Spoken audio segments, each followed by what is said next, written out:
मेरी कैसे याद आ गई और मुझे अपनी बेटी कैसे समझने लगी आप।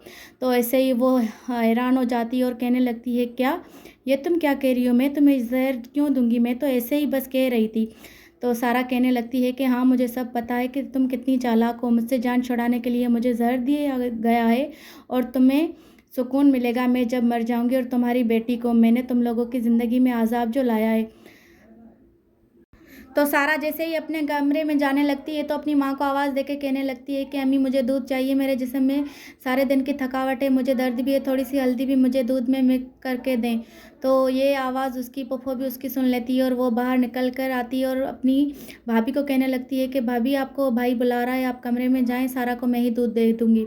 तो उसकी भाभी ये बात सुनकर बहुत ही खुश होती है और कहने लगती है, ठीक है, तुम सारा को याद से दूध दे देना और उसमें थोड़ी सी हल्दी भी मिक्स कर लेना, उसको दर्द है जिस्म में, ताकि उसे आराम मिले।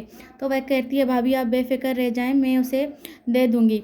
तो सारा की जो पुफ़ी है पहले से ही सारा से बहुत तंग होती है। वो कहती है कि इसने मेरे नाक में दम कर रखा है, ना मुझे जीने देती है और ना मेरी बेटी को जीने देती है। आज मैं इसे ठिकाने लगाऊंगी। तो जैसे ये किचन में जाकर दूध गर्म करती है, दूध गर्म करने के बाद जो है जहर मिला देती है दूध में, ताकि सारा मर जाए। और अब बहुत ही चालाकी से दूध उसके रूम में लेकर जाती है और प्यार से कहने लगती है कि ये लो, तुम्हारे लिए दूध लाई हूँ मैं।